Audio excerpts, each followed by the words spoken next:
Hoy en el episodio 219 de Nos cambiaron los muñequitos. Hace 2 o 3 días, mis compañeros de la universidad me hicieron una videollamada que estaban celebrando la fiesta de graduación. Yo venía en ese momento por la calle y era llorando, hablando con ellos, y era llorando hasta que llegué aquí a la casa por el simple hecho de que yo no me pude graduar. No pude terminar mi carrera de 5 años trabajando, estudiando, no la pude terminar.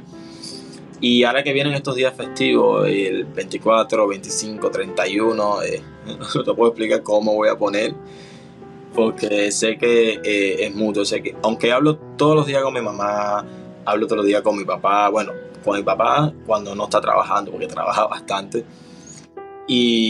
pero no quisiera tenerlo ahí en una pantalla, quisiera tenerlos aquí al lado mío. Mi nombre es Cristóbal Colón y esto es Nos cambiaron los muñequitos. Nos cambiaron los muñequitos. Nos cambiaron los muñequitos. Nos cambiaron los muñequitos. Nos cambiaron Los muñequitos. Nos cambiaron los muñequitos.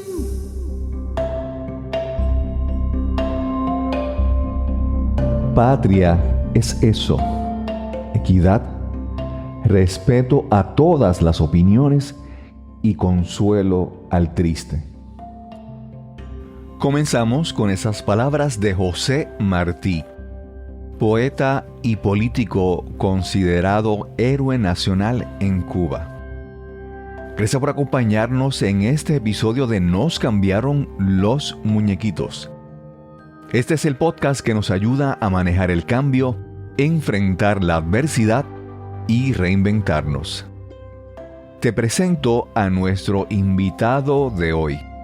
Bueno, saludos a todos los que están escuchando Nos cambiaron los muñequitos. Mi nombre es Raúl Soublé López, soy activista afro-LGBT, cubano, en estos momentos residente aquí en la República de Panamá. Entonces, un saludo para ustedes. Raúl Soublé ya estuvo con nosotros en el episodio número 184, enero del 2022. A Raúl lo conocí cuando su podcast, En Estéreo Podcast, ganó el premio Latin Podcast Award en la categoría Revelación. Y en nuestra conversación anterior hablamos sobre su labor de activismo social en Cuba y las complicaciones al realizar su trabajo. Pero la vida de Raúl ha cambiado muchísimo en ese año 2022, terminando como refugiado en Panamá, lejos de sus seres queridos. Te recomiendo que, si no lo has escuchado aún, regreses y escuches el episodio 184. Te dejaré el enlace en las notas de este episodio. Y por supuesto, que escuches la fuerte historia de Raúl y las consecuencias en su vida por defender los ideales y las causas que le apasionan. Este es el episodio número 219 y conversamos con Raúl Soublé. Hoy vamos a hacer una conversación que es como la segunda parte, la secuela de una conversación que tuvimos en el episodio 184. Eso fue, se publicó en enero del 2022. Y en esta ocasión, pues escuchamos la historia de Raúl Soublé, que él en aquel entonces la conversación surge porque su podcast, En Estéreo Podcast, se ganó el premio Latin Podcast Award de Podcast Revelación del 2021. Y hemos seguido el contacto, nos seguimos por las redes sociales y he visto que la historia de Raúl ha tenido unos cambios, vamos a decir, peculiares. Vamos a hablar un poco sobre eso. Saludos, Raúl, ¿cómo estás? Bueno, estoy bien. Quiero pensar eso, que estoy bien. Sí. Realmente emigrar, ir hacia otro país, empezar de cero es totalmente un reto para una persona. Claro. Nos habíamos quedado en la entrevista anterior que tú eras maestro de informática en escuelas y amante del arte, del performance, activista social y una serie de cosas. Pero tu historia ha cambiado. Háblanos un poco qué ha pasado en tu vida en este año que pronto ya acaba. Bueno, realmente ha cambiado bastante. Han pasado muchas cosas desde aquel último encuentro que tuvimos, esa primera vez que participé en nos cambiaron los muñequitos. Ha cambiado bastante, obviamente, de mi forma de pensar, en mi accionar diario, en mi activismo, pero también las circunstancias me obligaron, los acontecimientos también, como que provocaron estos ciertos cambios. Yo te había comentado toda la persecución que sufría un activista en Cuba, lo mismo que defensor de las personas negras, de la comunidad LGBT, los ambientalistas, toda persona que tenga una voz, que tenga un ideal y que esté totalmente independiente y desligado al Estado, ocasiona una preocupación para ellos mismos, para el poder. Y por ende se ubican en el punto de la mira constantemente. Yo durante estos meses del 2022, he estado sufriendo el acoso de parte de la seguridad del Estado contra mi activismo, contra todo lo que estaba haciendo, incluso contra el podcast, a pesar de no ser una herramienta totalmente directa contra el Estado, pero igual, por ser yo, por mi historial, por todas mis conexiones, por todas las personas que yo mantengo relaciones, esto ya es de preocupar. Entonces, durante todo este año he sufrido acoso. Muchas ocasiones no lo denunciaba, porque a la vez estuvo pasando otras cosas. Uh-huh. Mi pareja fue exiliada, tuvo que salir de Cuba, estuvo pasando durante meses bastante fuertes en su tránsito desde El Salvador hacia llegar a Estados Unidos. Entonces, como para no ser un plus de preocupación hacia él, yo decidí omitir ese acoso, esas violaciones a mis derechos, y decir, bueno, no voy a decir nada, voy a dar la manera de como que apaciguar las cosas, a menos que él esté en una tierra segura. Claro. Y él esté en un lugar seguro. Fueron pasando cosas como que empezaron a que yo saliera de Cuba, a decirme que tenía que salir de Cuba. Antes de continuar, me dijiste que él estaba ya exiliado, pero ¿a dónde paró él? ¿A dónde terminó llegando él? Bueno, él es periodista, Uh-huh. Él es periodista independiente. Él tuvo que salir de Cuba junto con otro periodista que se encontraba preso, Esteban Rodríguez, mi pareja se llama Héctor Luis.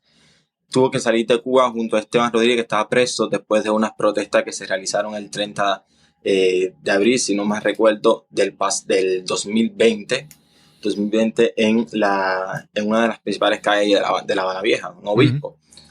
Y lo detuvieron, estuvo durante muchos meses preso, sufriendo huelgas de hambre y esa serie de acciones, y lo exiliaron a los dos. Le dijeron a Héctor Luis que tenía que salir de Cuba. Tenía que salir de Cuba para llevarse a Esteban, que era el otro, uh-huh, su colega. Pero si quería Esteban libre, tenían que salir los dos del país. Okay. Pues salieron vía Nicaragua, haciendo la escala en Panamá. Cuando están aquí en Panamá, salen un vuelo hacia El Salvador. Y cuando van a voltar de El Salvador para Nicaragua, pues le niegan la entrada a ambos. Wow. Y entonces lo dejan varado en El Salvador. Y entonces a partir de ahí empezó todo su recorrido hacia llegar hasta Estados Unidos. Sí. Y precisamente lo que le sucedió a ellos fue lo que me sucedió a mí, le sucedió a mi suegra y a mí, que aquí en el aeropuerto de Panamá no nos dejaron abordar para Nicaragua. Okay. Te pregunto, cuando le dicen que tiene que salir exiliado, ¿verdad? Una cosa es que te digan que te vaya, pero el transporte, el costo tuyo de la transportación y te tiene que salir de ti, o el gobierno te provee un avión para que te vaya. ¿Cómo?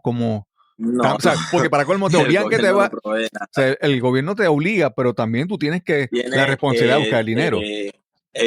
Nosotros mismos tenemos que buscar la forma de poder salir. Okay. Te voy a hablar de mi caso. Uh-huh. Yo, para nadie es un secreto que mis intenciones eran salir de Cuba.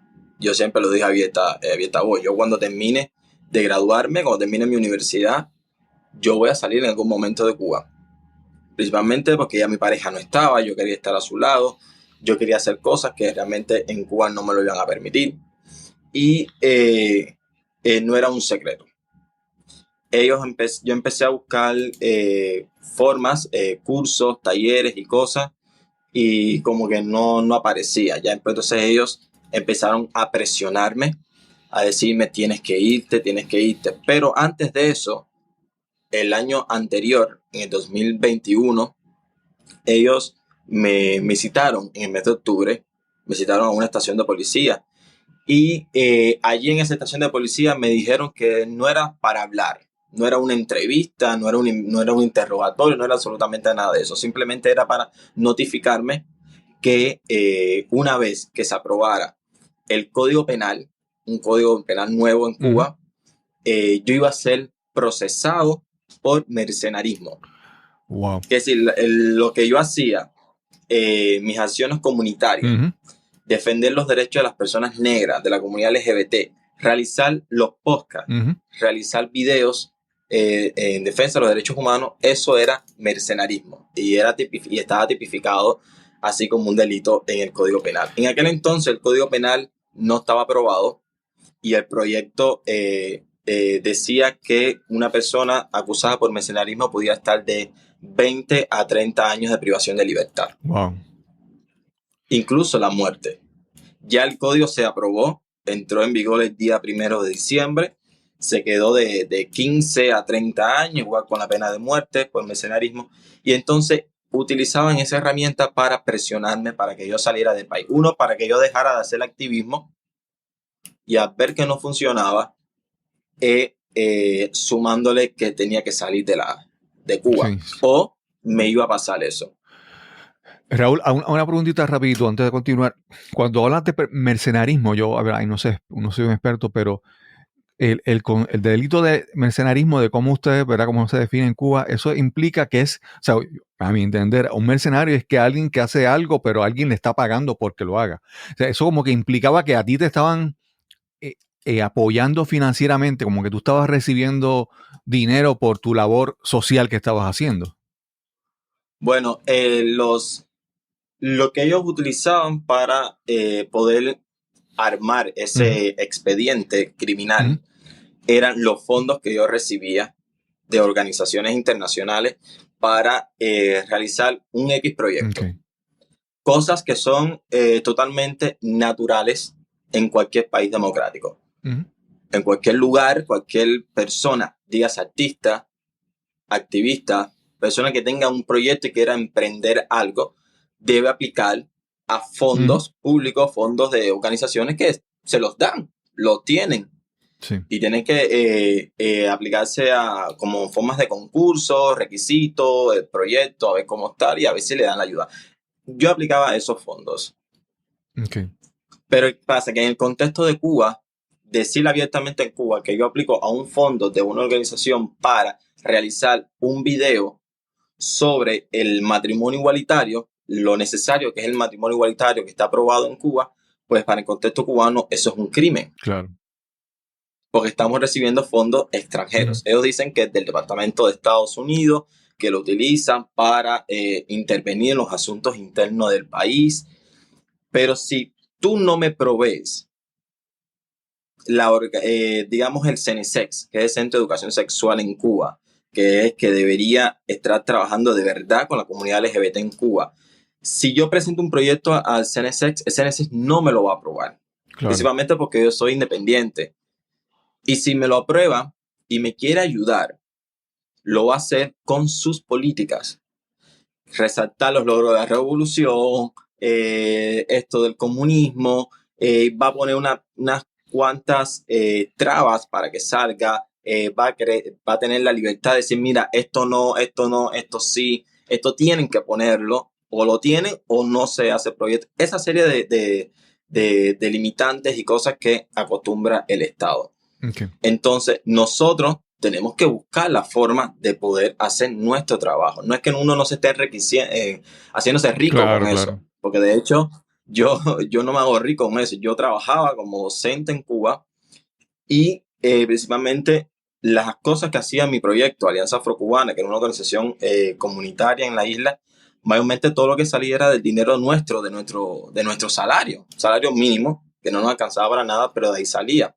Y ahí nosotros no nos comprábamos teléfono, no nos íbamos de vacaciones, ni nos íbamos de viaje, ni nada de esas cosas. Simplemente aplicábamos dinero para hacer un video y lo empleamos en eso. Compramos las herramientas que hace falta, una cámara, para pagar el viático, todas esas serie de cosas.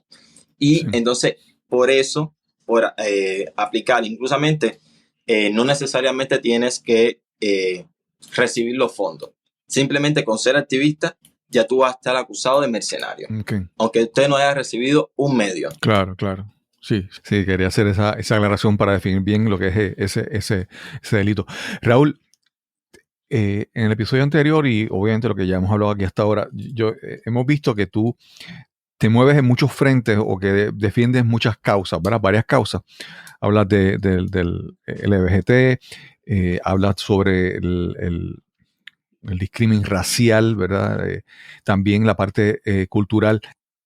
Pero dentro de todo eso, ¿cómo te explico? Yo quisiera como que si por ejemplo, si esa persecución o esa opinión que tenía el Estado sobre lo que tú hacías, si una de las causas era mayor o cada una de esas causas son causas, digamos, vamos, por ejemplo, yo como, si hablamos de racismo en Cuba, yo desde afuera como que, ¿verdad? Se me hace difícil entenderlo. O sea, cada una de esas causas individuales, tú piensas que es algo que realmente hay que trabajar porque la cosa requiere progreso, requiere cambio, vamos a decir, o hay alguna de esas causas que, por ejemplo, es la que te ha causado más problemas en general, ¿verdad? Para tratar de entender un poco la sociedad cubana y cómo funciona todo. No, simplemente todas las causas van a ocasionar ese problema. Okay. Todas, no va a haber una que me ocasione problema, no, sino, no quise decirlo problema, usualmente el problema lo tiene el Estado, Claro, no yo, claro. ¿entiendes? Pero no hay ninguna específica, son todas. Yo el trabajo que hago, lo hago de forma interseccional. Uh-huh. No me enfoco solamente en un solo grupo social, sino yo trato de maneras de hacerlo de forma interseccional. Y entonces, por donde quiera me va, todo, vaya, por así decirlo, pero simplemente no hay una causa. Principalmente, incluso quienes defienden los derechos de los animales sufren la persecución del Estado. Wow. Hasta los animales. Y cuando hablamos de cultural, porque es que, ¿cómo te digo? Explícame un poquito ese problema, ¿verdad? Con el aspecto cultural, ¿verdad? Uno mira a Cuba y uno mira a Cuba como que esta fuente de arte increíble, de cosas increíbles. ¿Cómo en Cuba hay ese conflicto, ¿verdad? Por la parte cultural, como lo has mencionado. Bueno, yo una vez te dije te había dicho como una crisis cultural, algo así, con todo lo que estaba pasando, el contexto en aquel momento de los artistas, las demandas de los artistas contra la censura. Okay. Cuando tú, como Estado, intenta limitar, encerrar las diferentes manifestaciones culturales a una ideología política, usted está censurando. Claro. Usted está coartando la libertad de expresión, la libertad artística, ¿verdad? Entonces, en estos momentos, Cuba es eso. Todo aquel artista que exprese una opinión distinta al Estado, que critique al Estado, va a sufrir de esa censura. Okay. Y lo estamos viendo, y está pasando, y pasa a diario. Artistas que han tenido que salir del país, que en Cuba no se atrevían a decir nada, por tal de que no lo dejaran sin trabajo. Claro, claro. Artistas que han tenido que salir, otros que sí están dentro y se arriesgan, pero igual está sufriendo la censura a diario. Okay. Entonces, si no hay libertad, la cultura está totalmente presa, la tienen totalmente presa por una ideología. Exacto. Raúl, en este año ¿qué ha pasado? ¿Verdad? Vamos a continuar un poco más adelante con tu historia, pero ya que nos fuimos ahí un poquito por la cultura, quiero hacerte una pregunta, y es que este año pues se sufrió la pérdida a nivel de Cuba y a nivel pues, internacional de una gran figura, que es de Pablo Milanés. ¿Cómo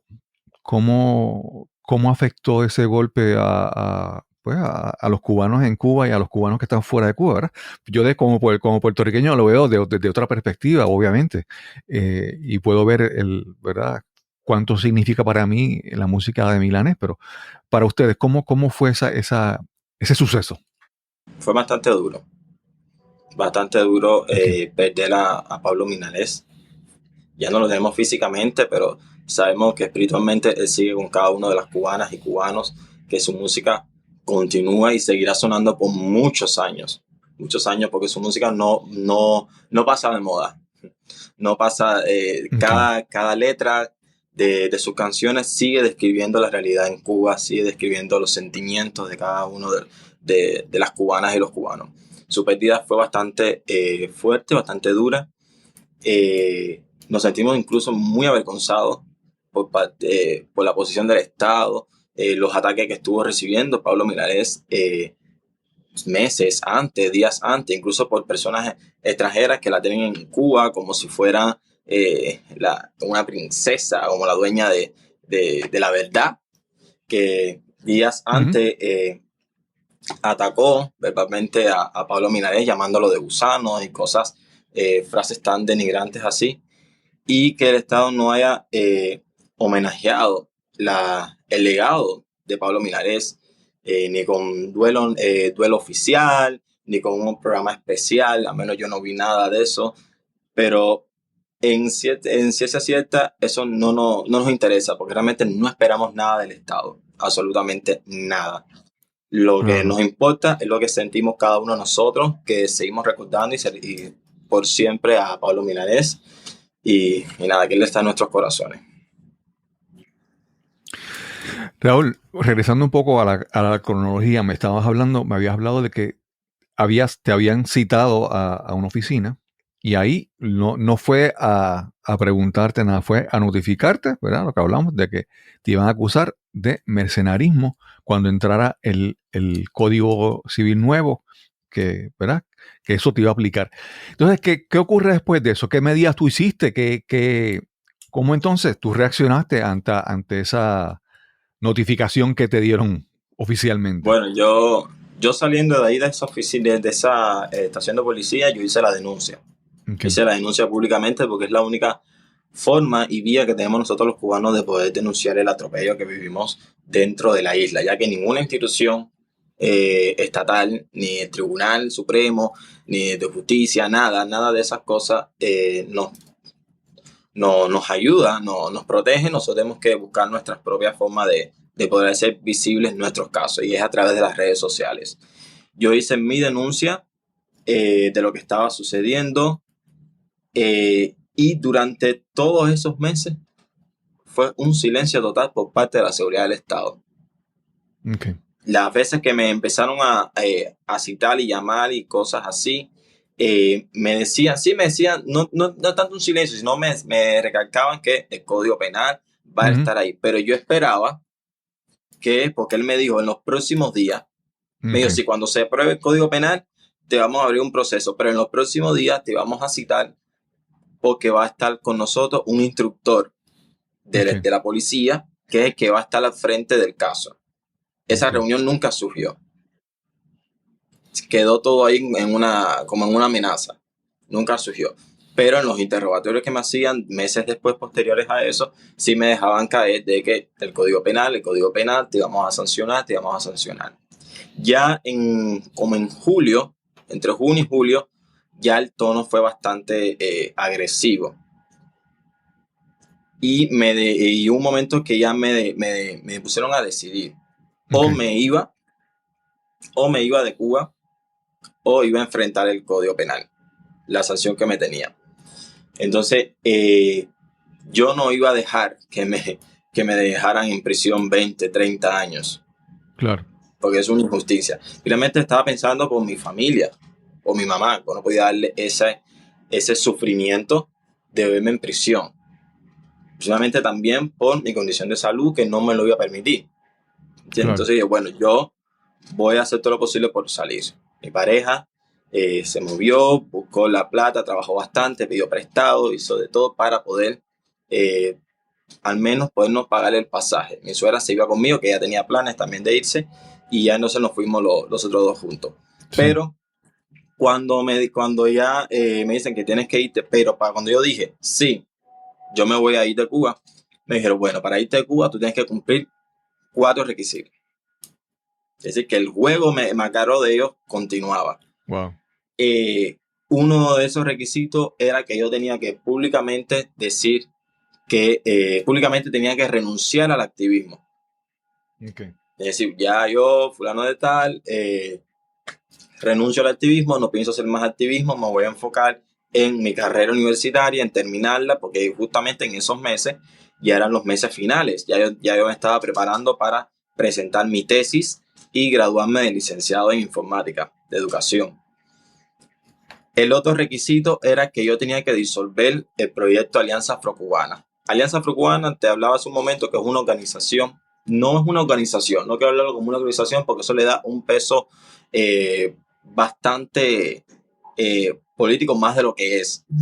Okay. Es un grupo de personas que hacen un trabajo, bueno, que hacían un trabajo comunitario en los barrios más desfavorecidos de La Habana, enfocados en temas de la comunidad negra y la comunidad LGBT.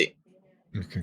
Entonces, ese proyecto hacía acciones comunitarias, culturales, una amplia gama de actividades. Entonces, yo tenía que disolver ese proyecto. Una vez que yo saliera de Cuba, yo no podía dejar nada que diera a que el proyecto volviera a resurgir, aún estando yo fuera de Cuba. Okay. Entonces, yo anuncié mi renuncia al activismo y anunciamos por la alianza la disolución del proyecto, que ya había terminado su periodo de vida. Ya, hasta aquí llegó el proyecto, bueno, y eso fue lo que tratamos de hacer a la luz pública. Mucha gente se empezaron a comunicar con nosotros, conmigo principalmente, para ver qué era lo que estaba pasando. Pues realmente el contexto de Cuba era realmente preocupante. Y yo trataba de mantener la calma, decía, no, es que ya yo me gradúo de la universidad, ya me quedan 3 meses cuando más y necesito enfocarme en la licenciatura porque es bastante difícil, estoy atrasado y una serie de excusas que yo ponía para más o menos justificar claro. esas declaraciones. El tercer requisito era que yo tenía que entregar todos mis equipos de trabajo, todos los equipos que yo utilizaba para grabar los podcasts, para grabar mis videos, todo eso yo tuve que entregárselos, tuve que dárselos. Ellos me lo quitaron. Wow. Todo eso me lo quitaron. Es como te decomisan tus materiales de trabajo. Y el último requisito era que yo tenía que dejarme grabar en una sala donde yo hablaba acerca de el activismo que yo hacía. Que hablara sobre los fondos que yo recibía. En esos videos fueron bastante violentos, bastante manipuladores, porque incluso me obligaban a decir cifras de dinero que yo jamás recibí. Wow. Me obligaban a decir palabras que yo jamás iba a decir.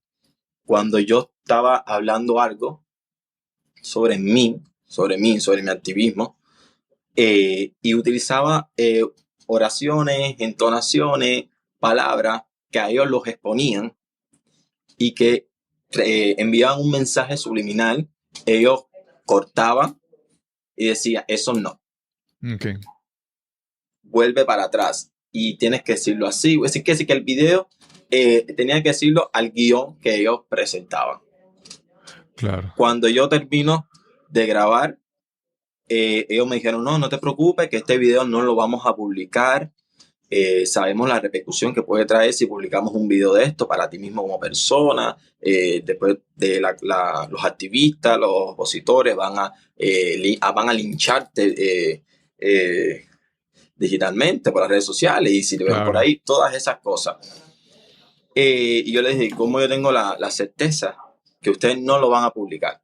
Dice, no, mira, nosotros tenemos muchos más videos de otras personas. E incluso en esta misma sala, fíjense, es tan cínico, en esta misma sala estuvo hace una semana, un periodista. no, y no lo vamos a exponer, no es nuestro interés, simplemente lo vamos a tener guardado ahí. Pero siempre y cuando tú, cuando salgas de Cuba, no sigas en el activismo. Quiere decir que si yo salía de Cuba y yo continuaba haciendo activismo, lo iban a publicar. Wow. Bueno, llegó la fecha de salida, salí con mi suegra. Antes de continuar, Hacíamos una antes de continuar, Raúl, el hecho de que tú hayas hecho ese video, hayas grabado ese video, no podía usarse como una confesión tuya a lo que ellos te estaban preparando Sí, para acusar claro. del De hecho, mercenarismo. eso era, a eso iba. A Ujú. eso iba. Yo salía con mi suegra y en el aeropuerto estaban los agentes de la seguridad del Estado allí, viéndome de cuando yo llegué, cuando llegamos nosotros, tipo 4:30 de la mañana, así, 5 de la mañana, para llegar temprano, ya estaban ellos desplegados en el aeropuerto. Y uno Ok. de ellos me dice, el Guillermo, que es como se hace llamar, su seudónimo, porque no es ni su nombre real, Ujú. me decía que eso es una confesión que trataba la manera de que yo en el tránsito hacia Estados Unidos no me deportaran, Wow. porque ese video era una confesión hacia mí, una confesión de el crimen Sí, el delito, sí. de mercenarismo, exacto. Y que entonces, ¿qué es que ya yo estaba ya cogido? Literalmente. A pesar de que sea un video manipulado y grabado en contra de mi voluntad. Pero Ok. bueno, salimos de Cuba haciendo una escala aquí en Panamá. La escala solamente duraba, si acaso, no llegaba a las 2 horas. Ok. Y el destino era Managua. El destino final era Managua, Ujú. Nicaragua. Cuando fuimos a abordar el vuelo, que entregamos el boleto, el pasaporte, eso empieza a pitar. O sea, que lo pasan por un escáner y entonces Claro, se pone claro. rojo. Ujú. Y nos dijeron, no, mira, apártense para acá. Vamos a revisar a ver qué es lo que está sucediendo. Bueno, pasó todo el vuelo Ibas tú con tu suegra. con mi suegra, que es la mamá de mi pareja. Bueno, sí, claro, Ella, la mamá de mi pareja. sí, pero ella es una persona mayor, es relativamente Es joven. una persona mayor. Es Sí, una no te persona pregunto, mayor. ¿verdad? Porque esta experiencia puede ser bien difícil para una persona que sea, ¿verdad? No sé, de acuerdo a la edad que sea, es fácil o difícil de manejar. Es una persona mayor que incluso también ha sufrido la persecución del Estado, Ok. precisamente por ella defender a su hijo. Claro, claro. ¿Entiendes? Ujú. Entonces nos dijeron que nos apartara. Entró todo el vuelo. Viene el oficial ese de migración, no, de lo que regó esas cosas, oficiales. Mm, mm. Y nos dicen, miren, ustedes no pueden abordar.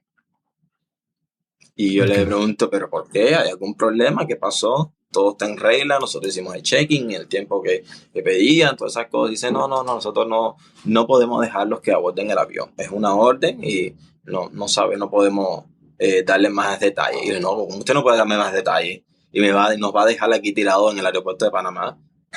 Nosotros no venimos para acá, nosotros nos vamos para Nicaragua y queremos saber por qué es que no nos deja. Bueno, a tanto insistir, nos dicen que el gobierno de Nicaragua nos había negado la entrada al país.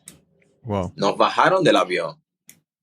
Dice que era una orden, una alerta que se había emitido desde La Habana, literalmente, claramente.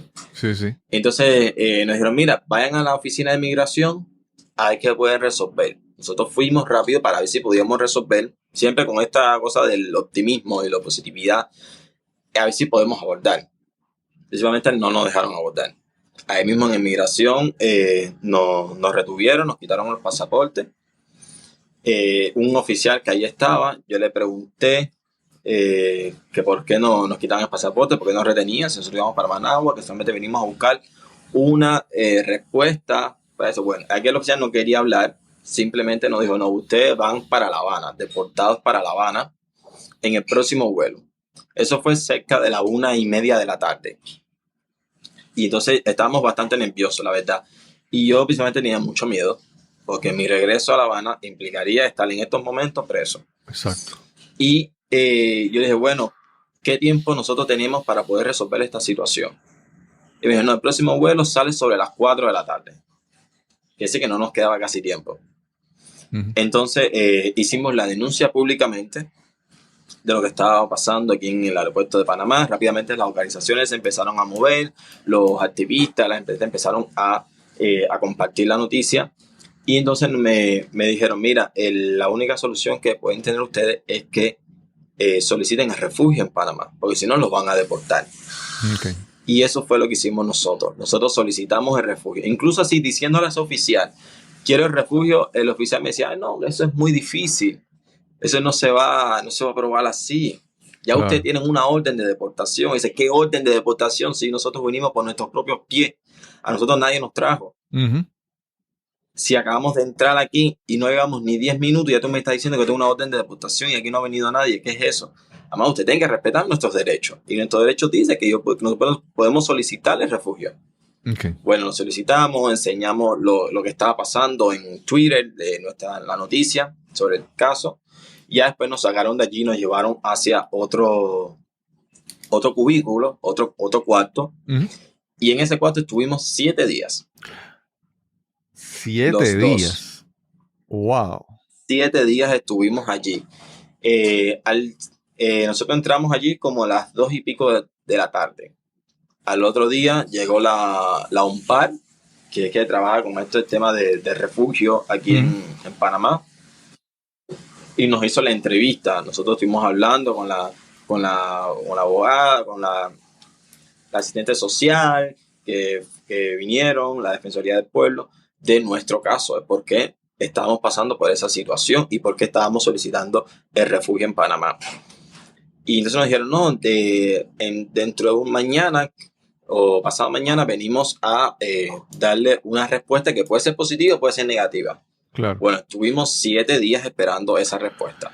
Y esos 7 días en ese cuarto, en ese lugar que estaban, ese cuarto estaba habilitado para que las personas pudieran pasar. No, por eso. Eso el cuarto no estaba nada habilitado. Ubícate, era un cuarto pequeño donde la luz no se apagaba. Wow. Tenías que dormir con la luz encendida.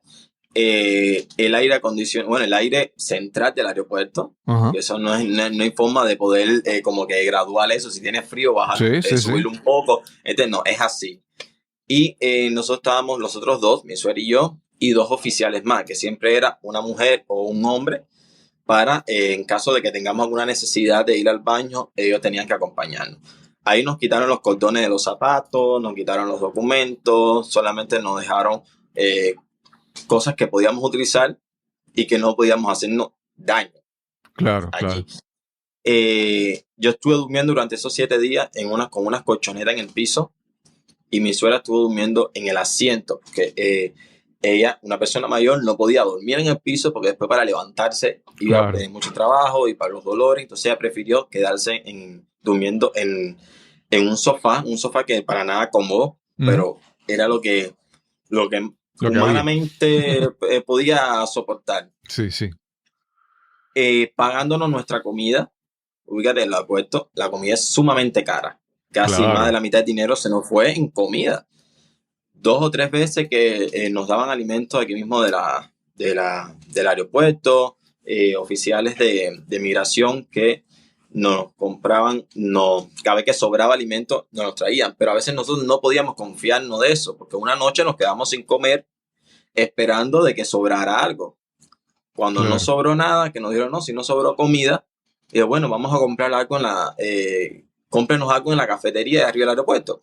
Pero a esa hora ya todo estaba cerrado, entonces esa noche no comimos. Nos quedamos sin comer, entonces no podíamos confiarnos de eso. Comprábamos comida y si venía algo del aeropuerto, bueno, algo más, pero no podíamos confiarnos. Claro. Y todo el dinero se iba en eso. Y realmente el trato, aparte de eso, el trato de migración aquí de Panamá fue bastante bueno.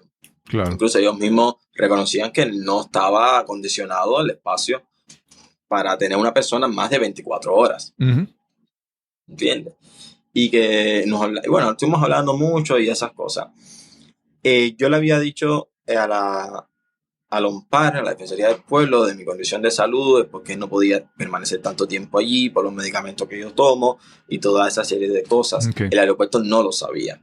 Es decir, los dirigentes de los aeropuertos no lo sabían. Cuando ellos se enteraron, 1 o 2 días antes de nosotros salir, fue un cambio sumamente drástico. La atención ya no era la misma, era mucho mejor, me sobreprotegían. que hasta a veces yo me sentía un poco incómodo. Yo tengo una anécdota que estábamos conversando, yo estaba acostado en el piso y conversando con los oficiales y viene corriendo un oficial, abre la puerta, se veía que él venía corriendo. Me decía, ¿qué le pasa a usted, señor? ¿Qué le pasa? Y yo me asusté de la forma que ese hombre entró y me abordó. Y yo le dije, no me pasa nada. Dice, no, porque lo estoy viendo por la cámara, que usted está acostado ahí y ni se mueve, porque estoy aquí tranquilo. No me pasa nada. Pero estuvimos 7 días ahí, hasta que ya llegó un par y nos admitieron la solicitud de refugio. Entonces estamos en este proceso a ver cuándo termine el proceso que Panamá nos reconozca como refugiados. Cuando sales del aeropuerto, son 7 días ahí, primero no tenías contacto con nadie de afuera, estando Teníamos el teléfono solamente lo usábamos una vez al día y si acaso 2 veces, pero por minutos muy cortos, claro. 5 minutos, que solamente nos daba tiempo para actualizar a mi pareja, que era el que estaba publicando y actualizando a las personas sobre lo que estaba pasando. Okay. Pero solamente ese tiempo. Yo durante esa semana yo no hablé con mi mamá. Okay. Mi mamá se estuvo comunicando con mi pareja. Okay. Y fue así. Y entonces sales del aeropuerto, pero obviamente, ¿a dónde vas? Porque tú no ibas, tú no planificabas ir a Panamá, o sea, no habías visto un lugar donde quedarte, no habías hecho algunas coordinaciones. ¿Qué surge cuando sales del aeropuerto? Bueno, cuando ya nos dicen que nos admitieron el caso de refugiados, ya mi pareja, su hermano, ya ellos se ponen entonces en función de buscar un lugar donde nosotros podíamos permanecer ahí en el país, en lo que más o menos se estabilizaba un poco la situación. Y entonces cuando ya salimos, porque no fue de, ay, sí, ya te vamos a admitir el caso y ya tú te vas. No, eso es un proceso. Claro. Nosotros nos tardamos unas cuantas horas dentro del aeropuerto todavía para ya poder finalmente salir. Okay. Y entonces sales y te vas les consiguen un apartamento, te quedas en casa de alguien. ¿Cómo llegas por primera vez a vivir en Panamá, en algún lugar? Bueno, nosotros nos hospedamos en un hotel 2 o 3 noches hasta que pudimos conseguir una renta y es donde estamos ahora. Todo eso fue corriendo con el dinero de mi cuñado, dinero de mi pareja, porque nosotros, te digo, todo lo que teníamos casi lo gastamos en el aeropuerto y con ese dinero lo que hicimos fue comprar algo de ropa porque ni ropa teníamos. Wow. Teníamos solamente, como íbamos a hacer una travesía, no cargamos con mucha ropa, claro. Simplemente cosas necesarias. Y esas cosas necesarias ya en el aeropuerto estaban sucias. Wow. Nosotros andábamos con ropa de 7 días sin bañarnos, porque esa era otra. Nosotros tuvimos 7 días sin bañarnos. Sí. Fue una experiencia bastante desagradable. Sí. ¿Cuánto tiempo ya ha transcurrido desde que ya, ¿verdad?, que salieron del aeropuerto? ¿Cuánto tiempo ya llevas en Panamá? Bueno, nosotros llegamos aquí a Panamá el 22 de septiembre. Okay. Es decir, que vamos a cumplir 3 meses. Y salimos del aeropuerto el día 29 de septiembre. Vamos a cumplir 3 meses aquí en el país.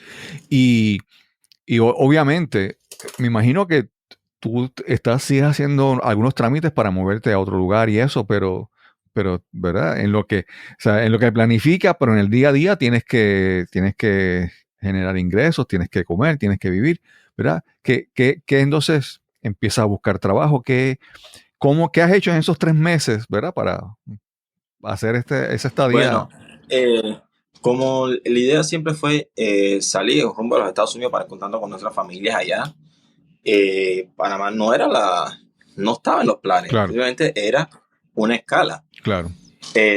Salimos al aeropuerto, incluso pensamos en seguir, pero realmente nos entró mucho miedo el simple hecho de pasar por el territorio nicaragüense. Después de la experiencia que tuvimos en el aeropuerto. Claro. De que no nos dejaron entrar. ¿Te imaginas que entremos a territorio nicaragüense y nos pongamos tan fatal que nos coja la policía y nos deporten para La Habana? Claro. Entonces, bueno, vamos a permanecer en Panamá. Al final es un lugar seguro. Queremos estar aquí y vamos a terminar el proceso de refugiado. De hecho, nosotros no podemos salir del país hasta que no terminemos ese proceso. Si salimos, el expediente se cierra. Entonces, si vamos a salir algún día de Panamá, que sea legal. ¿entiendes? Y nada más para no correr riesgo de nuestras vidas y esas cosas. Entonces, decidimos quedarnos aquí en Panamá para continuar con el proceso. Tema de trabajo. Es bastante, porque es muy contradictorio como que no solamente es en Panamá, sí, creo que en muchas partes del mundo sucede lo mismo, que reciben a refugiados o a solicitantes de refugio o de asilo, que sí, parece que en el país, pero no le dan un permiso de trabajo al momento. Wow. Aquí, por ejemplo, nosotros tenemos que esperar al menos 3 meses. Nosotros ya hicimos los trámites y esperemos que entre finales de enero, mediados de febrero, ya tengamos ese permiso de trabajo. Pero durante ese tiempo, ¿qué hacemos nosotros? Claro. ¿Cómo comemos? ¿Cómo pagamos la renta?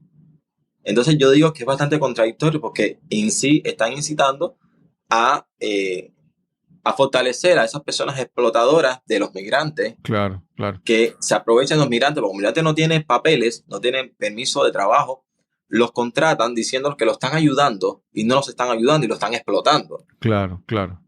Ya nosotros tuvimos una experiencia con eso. Yo hace una semana, si acaso, trabajé en un restaurante donde literalmente me estaban explotando. Entré a trabajar a las 9:30 de la mañana y salí cerca de las 3:30 y solamente me pagaron $20. Wow. Fregando platos que no me dieron tiempo a nada. Fue entrando, ponte el uniforme. Ajá. Y ya. Y no paraste hasta las 3:30 de la mañana. Wow. Wow. Y el horario almuerzo fue como a las 3 de la tarde, y fue porque tuve que decirle, oye, y esto, la comida, uno tiene hambre. Claro. La cena fue igual, sobre las 11 de la noche, porque pedimos algo de comer, porque somos personas, somos humanos que estamos ahí. Sí. Entonces, esas políticas, esas burocracias hacen que sucedan este tipo de cosas. Entonces, es bastante contradictorio. Claro, claro. Y entonces, en estos momentos estamos sobreviviendo de esa forma, buscando trabajo. Yo, por ejemplo, limpio apartamentos, estoy limpiando apartamentos, estoy haciendo de lo que aparezca para poder traer dinero a la casa, para poder comprar alimentos aquí en la casa. Mi suegra igual, haciendo de lo que aparezca, para no ser una carga para sus hijos que están allá, que también tienen sus gastos, que Claro. también están en procesos de papeles en Estados Unidos, y realmente carga con nuestros gastos aquí también es demasiado para ellos. Entonces, no vamos a estar aquí en la casa mirando el techo Claro, claro. sin poder hacer algo. Claro. Trabajando también estoy haciendo trabajos para medios, para revistas cubanas, independientes, medios de noticias, haciendo videos y esas cosas. Pero igual es dinero que no es algo fijo. Claro. Son cosas muy momentáneas, ¿entiendes? Ok. Pero al menos es algo. Sí. Raúl, cuando alguien está, ¿verdad?, en el activismo social, cuando hace labor voluntaria, pues obviamente eso, cuando una persona decide hacer eso, es porque sus creencias, su pasión, pues lo mueve a hacer este tipo de trabajo, con todas las implicaciones que eso. No es porque tú lo haces porque estás ganando buen dinero, es porque hay unas cosas en ti que te mueven a hacer eso, ¿verdad? En tu caso, tienes ya una serie de circunstancias que te están siguiendo, ¿verdad? Que de ahora en adelante el activismo en tu vida, el trabajo social que vas a hacer, ¿cómo te ves sabiendo, ¿verdad?, que todas las cosas que ya hemos mencionado, un video, una serie de cosas, de amenazas, ¿cómo ves tú en tu futuro esa labor que has realizado hasta ahora? Si la vas a continuar haciendo, ¿cómo lo ves en el futuro? Una cosa, antes de responderte esa pregunta, ahora que me recordaste con el tema del video, el video no lo han publicado. Okay. Porque cuando yo hice la denuncia en el aeropuerto de Panamá, que nos habían dejado varados aquí, yo mismo dije que me habían grabado. Okay. Y entonces el video no lo han publicado. Okay. Yo mismo di la noticia de que a mí, como requisito para poder salir del país, tenía que acceder a estos cosas que ellos me impusieron. Sí. Y cómo yo me veo, bueno, no sé. Okay. La verdad, no sé. Ahora mismo yo estoy enfocado en el presente, en tratar de sobrevivir. Tengo proyectos que lo tengo en pausa, Uno de ellos es en Estéreo Podcast, que la segunda temporada ni siquiera la pude terminar. Solamente se quedaron 8 episodios. Okay. Tengo pensado continuarla ahora el próximo año, una tercera temporada, pero es algo que aún no lo acabo de aterrizar. No me concentro a la hora de escribir, no me concentro a la hora de... Tengo muchas ideas, pero no las aterrizo. Entonces, Claro. necesito ese tiempo para yo mismo sanar, para yo procesar todos estos cambios en mi vida. En Cuba estuve grabando un cortometraje que tampoco he podido sentarme a editar, no he podido sentarme a trabajarlo, porque igual no es el tiempo, no es la falta de tiempo, sino es que yo mismo no estoy preparado Claro. para hacerlo. Quiero hacer muchas cosas, incluso quiero, esto me ha dado una maduración, he madurado. Uh-huh.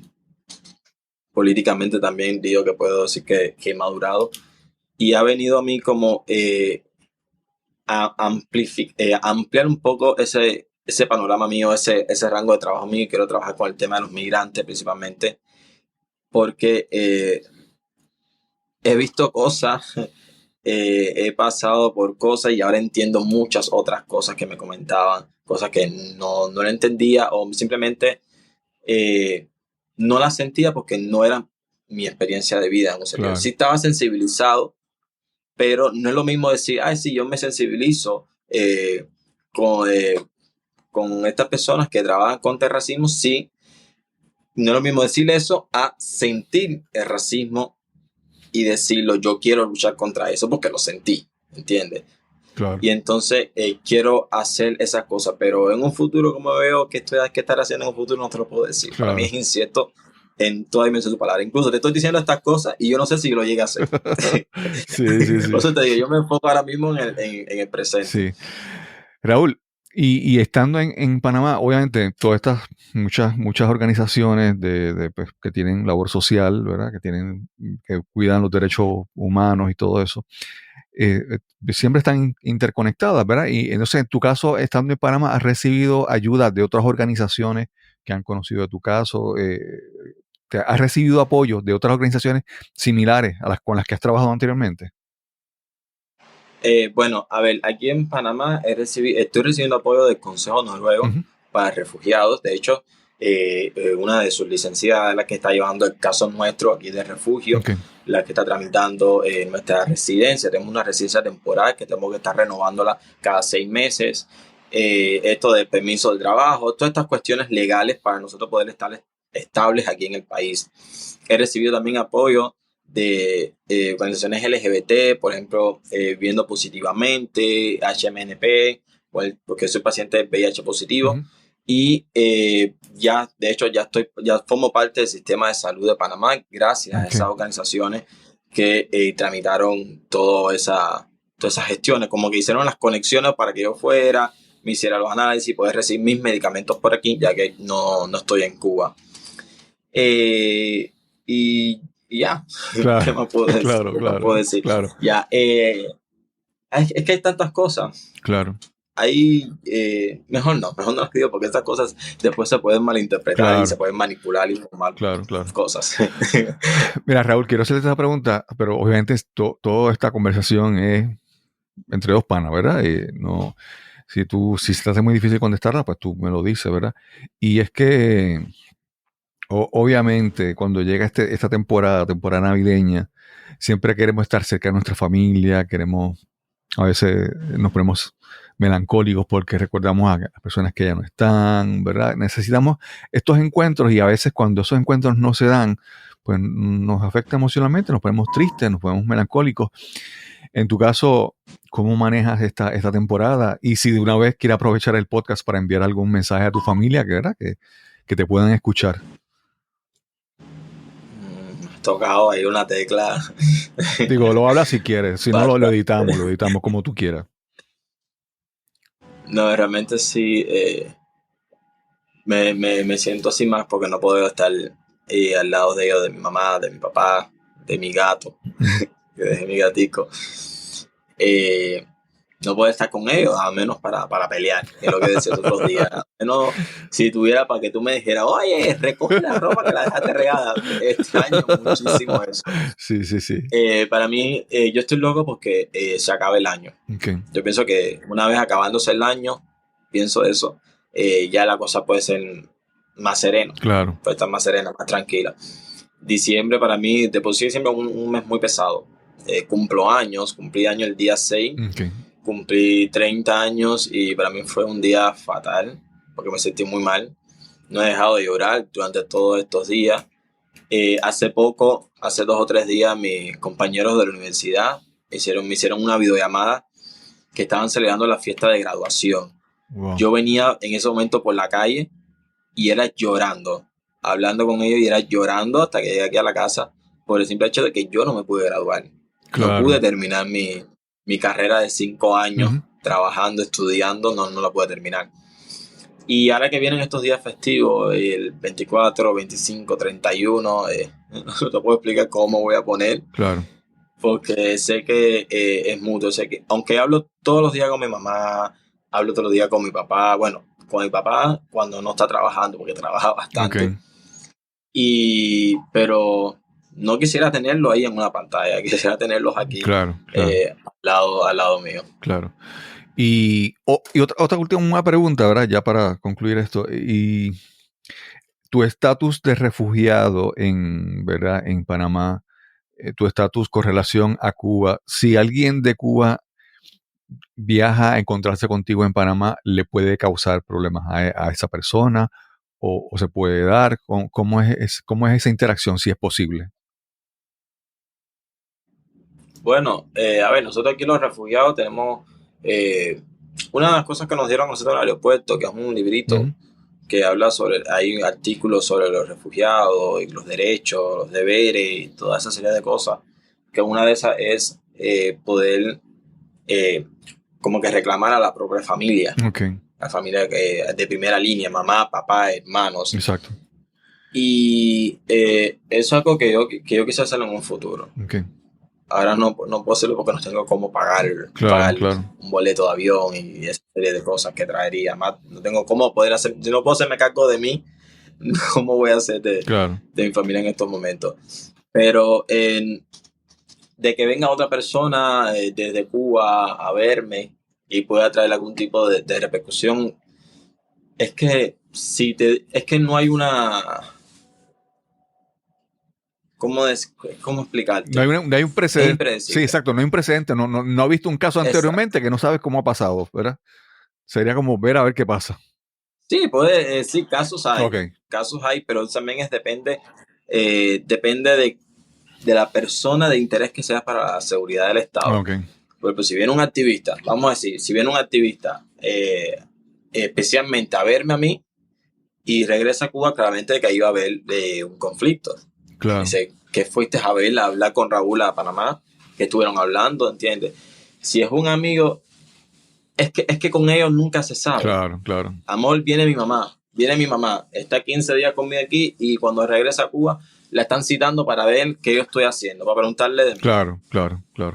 Sí. ¿Entiendes? No hay cómo de responder Sí. a eso. Ellos son muy impredecibles. Sí. Raúl, si alguien quiere contactarte, si alguien quiere comunicarse contigo, ¿cuál es el mejor medio para hacerlo? ¿Estás usando el correo electrónico, las redes sociales? ¿Cómo se pueden conectar contigo? Bueno, ahora mismo en Facebook yo estoy como Raúl Soblé, es un perfil nuevo. Okay. El otro me lo hackearon, Okay. acabaron con mi perfil. Me pueden contactar por Twitter, también estoy como Raúl-Soblé. Por mi correo electrónico, Raúl Soblé, todo es Raúl Soblé, 92@gmail.com. Igual es deletrear Soblé, porque a lo mejor las personas no dicen, bueno, Soblé. No, eso, no te preocupes, lo ponemos en las notas del episodio tal. Ya, sí, mejor, ya entonces. escrito y en enlace para que la gente le pueda dar y escribirte si así lo quieren hacer. Ya, yo estoy ahí en Twitter, Instagram, en Facebook. Ahí me pueden contactar y ese es mi correo. Raúl, este podcast es más de, o sea, como te digo, nosotros este no es un podcast de noticias, ni de actualidad, ni de política, ni nada de eso. Es un podcast de conversaciones, pero es un podcast donde pues, esperamos a través de esta conversación entre tú y yo, que las personas puedan conocer un poco más de lo que está ocurriendo en Cuba, puedan conocer tu historia, puedan, ¿verdad?, informarse y orientarse, ¿verdad? Es más, es la parte de, es reconocer que en cada conversación que tenemos podemos conectar, podemos conocer, podemos aprender, y ese es el propósito de este podcast. Raúl, sabes que aquí estamos a la orden cuando quieras conversar. Estoy, ¿verdad?, esperando que pronto regrese otra vez en Estéreo Podcast. Sí, voy a regresar pronto. Ya yo empecé. Eso sí lo sé. Te lo puedo asegurar que voy a regresar pronto. ¿Cuándo? No sé. Claro. Ya empecé a hacerme de mis materiales de trabajo. Ya tengo mi laptop, tengo aquí atrás tengo mi micrófono, mis cositas, poco a poco. Pero solamente es que yo aterrice y de una. Claro. Pero en el 2023 será un año de sorpresa. Eso puede estar seguro. Sí. Otra última pregunta. Ya esto. Y con tu estatus de refugiado, tú, por ejemplo, no puedes viajar, cruzar la frontera, digamos, a Costa Rica o a otros países. No lo puedes hacer. Tú, en este momento no. No lo puedo hacer. Ok. Nada. Bueno, Raúl, gracias por esta conversación. Esperamos que esta temporada, pues, ¿verdad?, con todos los retos que implica para ti, que sea lo mejor para ti y tu suegra, que pronto esta situación se aclare y puedas tomar decisiones, puedas retomar tu carrera, tus proyectos, todo, ¿verdad? Y nada, aquí es lo que podemos estar ayudándote a la orden. Muchas gracias, Cristóbal. Muchas gracias por permitirme utilizar tu plataforma, tu espacio aquí. Nos cambiaron los muñequitos para hablar un poquito de mí, un poquito de lo que ha estado pasando, de nuestros miedos, nuestras inseguridades, nuestras cosas, divertirnos, todo eso. Muchas gracias, lo agradezco mucho. Quiero agradecer una vez más a Raúl Soublet por esta conversación que tuvimos para este episodio. Realmente la historia de Raúl es algo increíble. Si quieres contactarlo, si quieres comunicarte con él, en las notas del episodio te dejaré la dirección de correo electrónico de Raúl para que puedas contactarlo y comunicarte con él.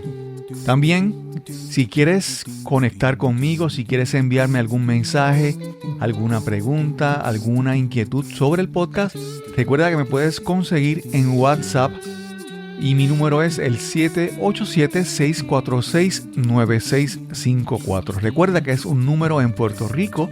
Si estás en otro país, debes marcar los prefijos indicados para conseguir conectarte.